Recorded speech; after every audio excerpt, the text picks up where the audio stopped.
estão me ouvindo bem. Eu acho que eu nem preciso de microfone, porque eu tento falar bem alto. É um prazer estar aqui. Eu agradeço muito o André e a Alicinha pelo convite para falar de um assunto que eu poderia falar por muitas horas, que é a competência intercultural.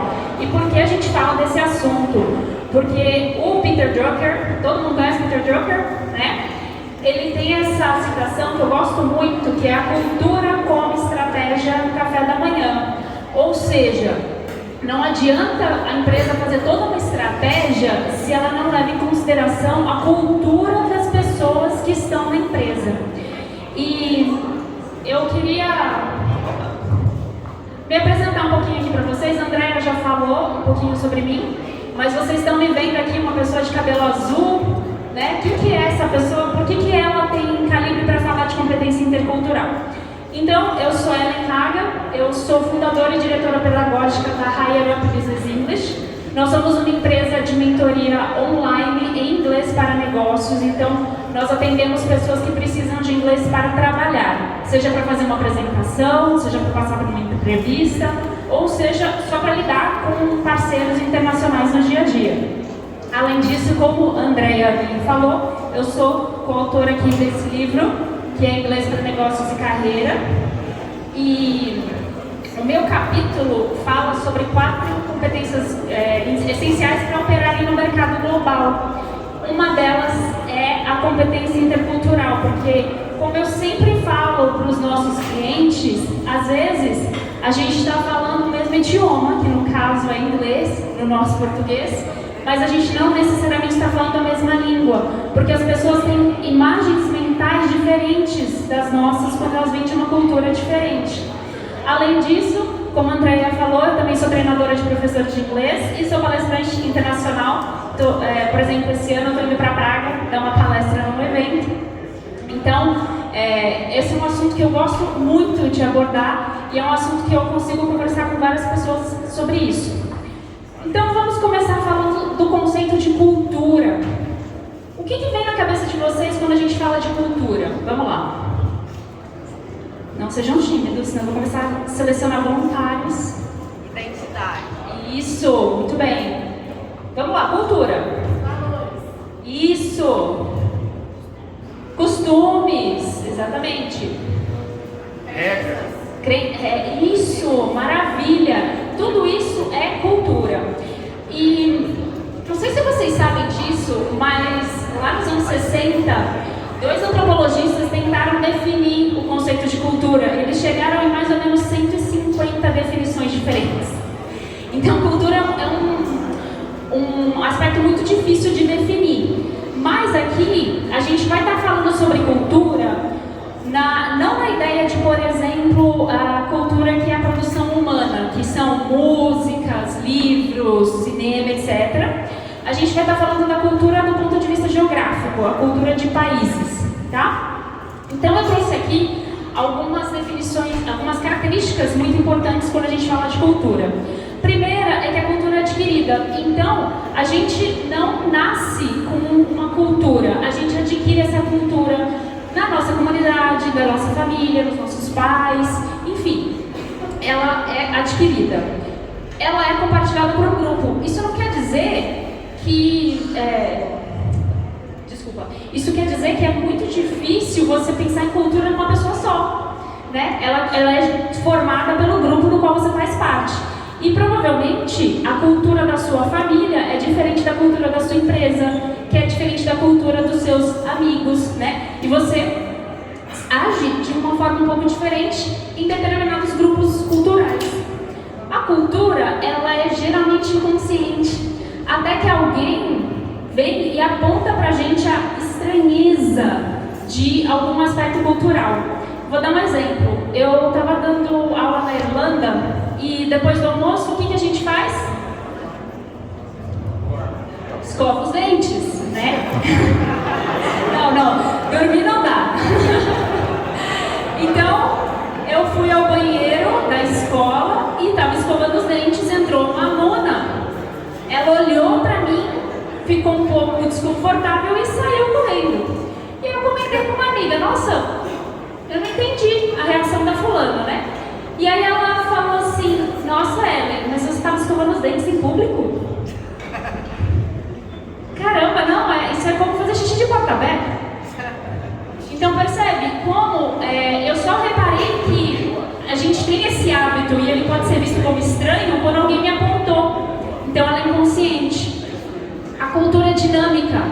Se fosse há 50 anos atrás, não seria eu aqui falando com vocês, seria provavelmente um homem, meia idade. Por quê? As coisas mudam, ainda bem, né? E a cultura é parte intrínseca da nossa identidade pessoal. A nossa cultura faz parte de quem nós somos.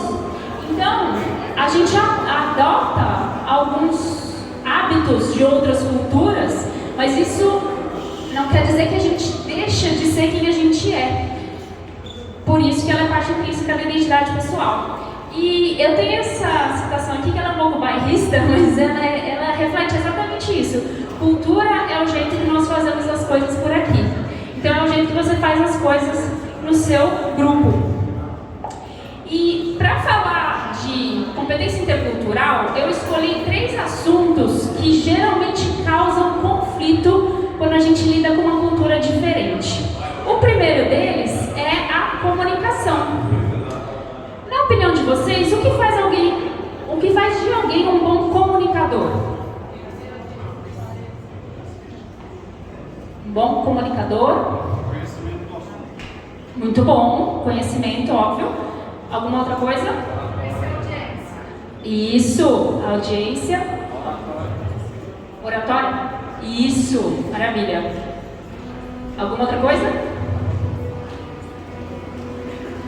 Bom, eu vou colocar aqui uma situação e eu vou precisar de voluntários. Adoro, gente. Eu vou precisar aqui de um voluntário. Você seria meu voluntário? Como é que é seu nome? Emerson. Então o Emerson, ele vai... Pode ficar sentadinho aí, Emerson. Muito obrigada. O Emerson, ele vai ser o Sr. Dias, tá? Ele vai ler o Sr. Dias. E... Qual que é o seu nome? Marcos vai ser o Sr. Shane. Você já fez teatro? Já fizeram teatro? Não? Então vou começar agora. Eu quero que vocês entrem no personagem, tá bom? É só ler o Sr. Shane, Sr. Dias. Parece que teremos que estar aqui no domingo para uma visita de cliente. Você pode vir no domingo? Acho que sim. Seria ótimo. Por quê? Sim, domingo é um dia importante. Por quê? Será o aniversário da minha filha. Obrigado por eu... Que legal, espero que aproveitem. Obrigado, eu agradeço a sua compreensão. Obrigada aos nossos voluntários que foram escolhidos por livre e espontânea pressão. Agora, nessa situação aqui, o que vocês acham que o Sr. Dias entendeu dessa conversa? Que ele vai? Ele vai estar aqui no domingo. Todo mundo acha que ele vai estar aqui no domingo? Quem que acha que ele vai estar aqui no domingo? Ok. Tá bom. Vamos lá. Ótimo. Eu posso contar com ele no domingo. Agora, quem que acha que o Sr. Shea entendeu? Não. Beleza, ele entendeu que domingo eu não posso. Vamos lá. Muito bem. Ótimo. Ele entendeu que eu não posso vir. Então, vocês percebem que eles estão falando, isso é uma situação real, tá, gente? Ambos estão falando inglês e eles obviamente não se entenderam, tá? É lógico que tem outros aspectos aqui que a gente precisa levar em consideração. Por exemplo, o fato do Sr. Dias ser o chefe. Em várias culturas, se o chefe disse, vem no domingo, acabou. Não vou argumentar que é aniversário da minha filha, a morte da bezerra. Não tem como, eu vou estar aqui no domingo, mas em outras culturas não, né? Então, essa situação aqui, ela traz um pouco do que a Erin Meyer, que ela escreveu um livro muito bacana que chama The Culture Map, e ela fala de culturas low context, que são essas culturas da direita, representadas pelos Estados Unidos, pela Alemanha, pelo Canadá. Nessas culturas, eles falam, repetem e confirmam a informação, né? Uma forma que é muito essa cultura low context é que quando a gente vê, por exemplo, como é que você faz uma boa apresentação?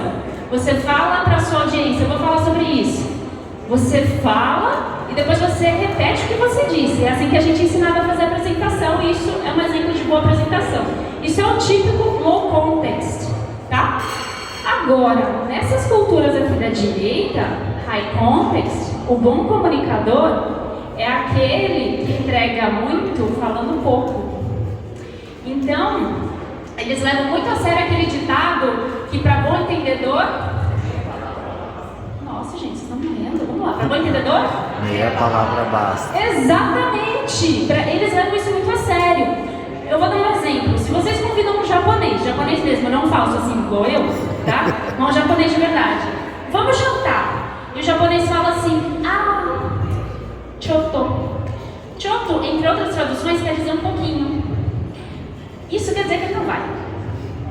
Tá? Já falou tudo. E pra gente é tipo, como assim? Um pouquinho? Um pouquinho o quê? Quer dizer um pouquinho difícil? Um pouquinho custoso? O que você quer dizer com isso? Né? Mas pro japonês, choto, não vou. Não à toa os japoneses inventaram o haiku, aquele poema de 3 linhas que você lê e tem todo mundo de interpretação, né? Então, esses são exemplos das culturas high context. E o Brasil? O Brasil está no meio. Por quê? Porque tanto a gente consegue ser low context, por exemplo, quando vocês vão falar com um cliente, e aí vocês veem, olha, você não assinou o contrato ainda, tem alguma coisa que a gente precisa discutir, tem alguma cláusula que não está muito clara, a gente é super low context. Mas a gente também é bem high context quando a gente fala, vamos marcar? O que isso quer dizer? Não vai acontecer, certo? Então, esse é um dos aspectos da cultura. Agora, quais são os problemas? O que vocês acham que culturas low context pensam das culturas high context? O que vocês pensam? O que eles acham dessas culturas?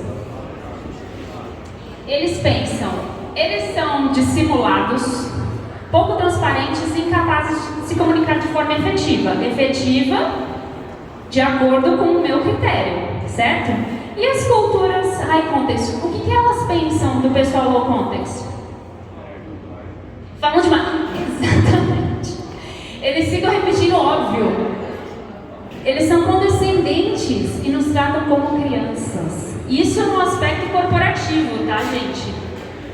Então, vocês veem os problemas que são causados quando essas culturas se encontram. Um outro aspecto aqui que eu acho muito importante falar que tem a ver com a comunicação é, quando vocês estão conversando com alguém, vocês param de falar e esperam a pessoa falar, ou vocês continuam falando até a pessoa interromper?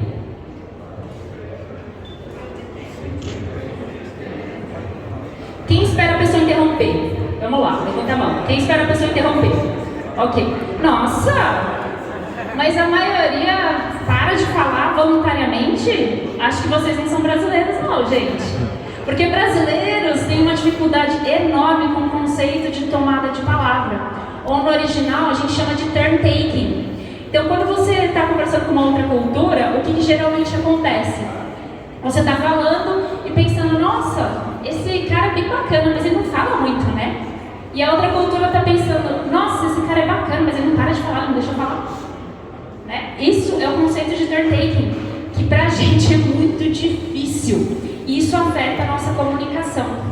Então, eu trouxe alguns pontos aqui para vocês lembrarem. Quanto mais educado você é, mais explícito ou implícito você é. Você pode ser uma excelente comunicadora na sua cultura, mas talvez não em outra.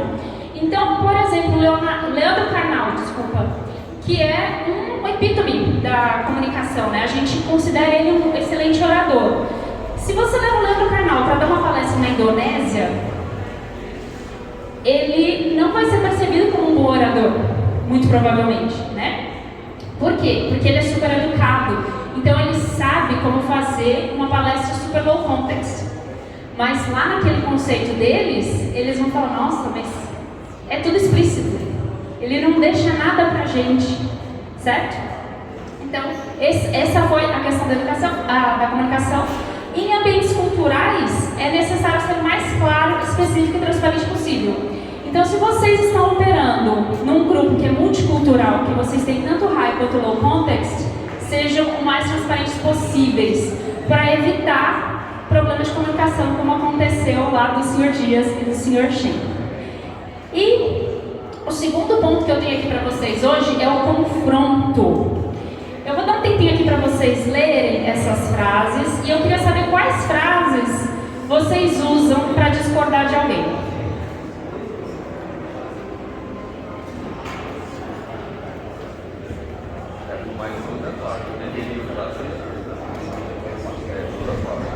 Vamos lá. Quem usa a frase 1?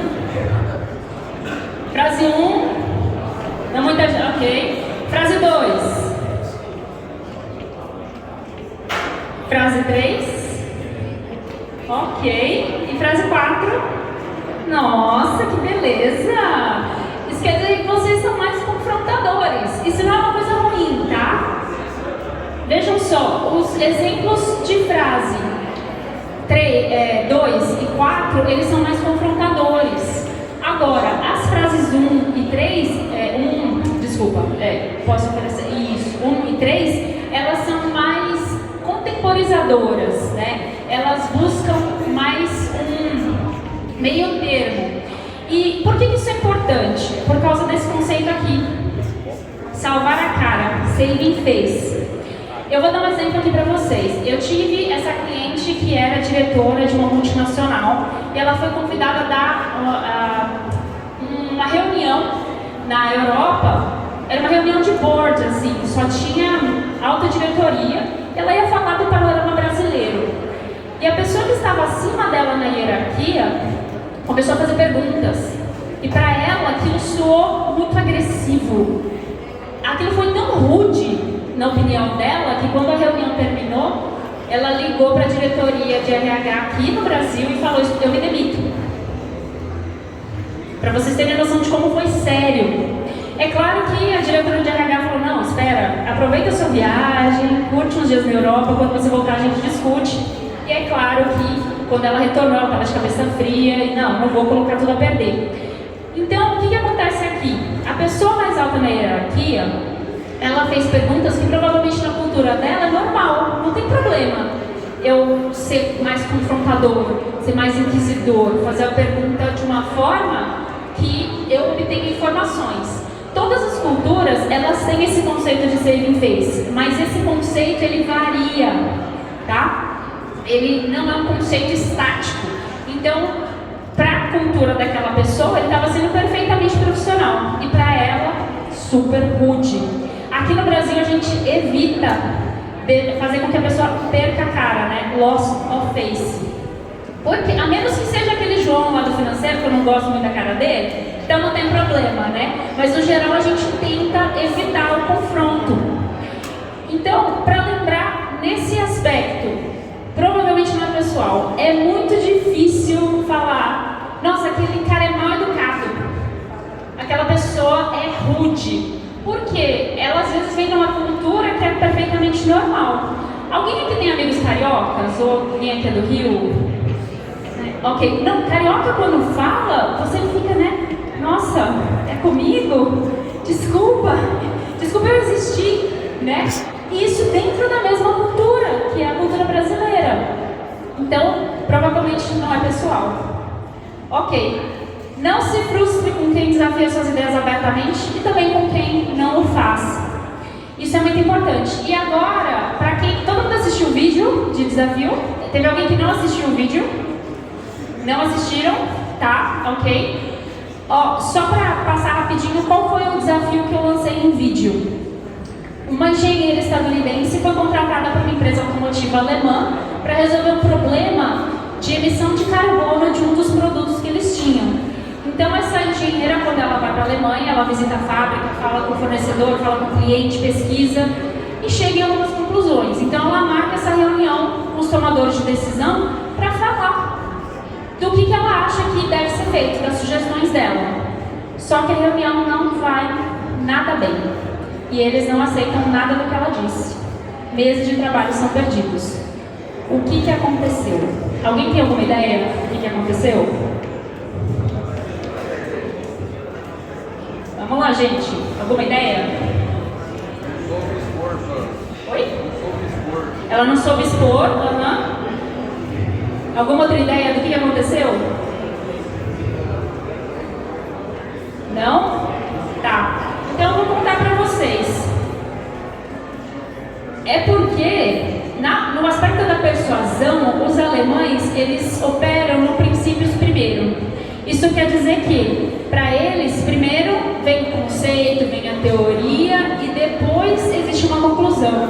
O foco deles é sempre no porquê. E a gente também opera assim. Se vocês lembrarem das aulas de matemática da escola, vocês primeiro eram expostos à teoria, para depois ver a fórmula e aí conseguir resolver um problema, né? Então, seguindo esse princípio, a engenheira deveria ter feito o quê? Deveria ter falado, olha, eu segui todos esses passos para chegar nessa conclusão.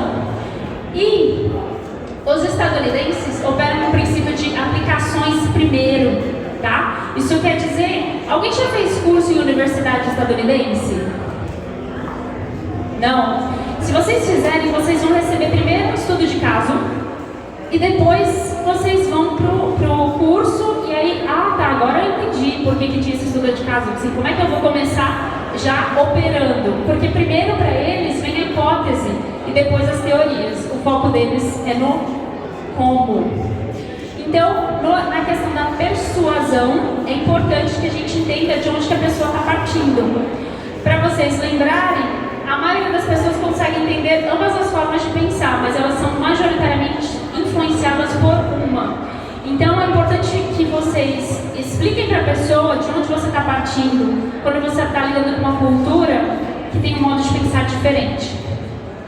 A solução em um time multicultural é tentar acomodar ambas as culturas. Então, um pouco de teoria, um pouco de prática. E é isso que eu trouxe para vocês. Ninguém tem pergunta para ela?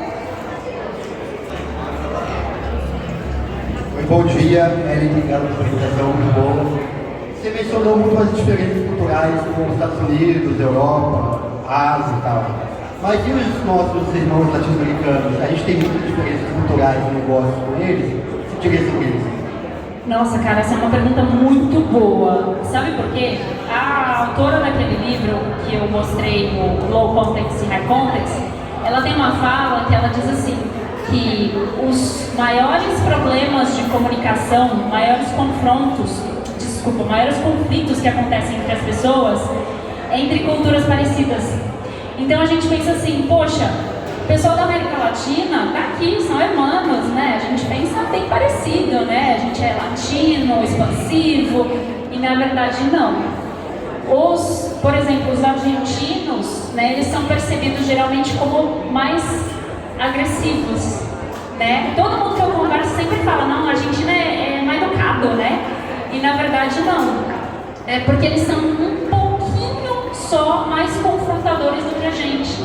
Então, quem opera na América Latina, é bom prestar atenção nisso, que às vezes por a cultura ser tão próxima da gente, é aí que surge o mal entendido, porque a gente fala, eles pensam parecido, e na verdade não, tá? E uma outra coisa que eu esqueci de falar é que a gente está trabalhando aqui com generalizações para ter um ponto de partida, mas no fim do dia nós somos todos diferentes, né? Então, mesmo dentro da mesma cultura, a gente não necessariamente é a cultura que a gente tem, né? Eu sou brasileira, mas eu detesto o jeitinho, por exemplo.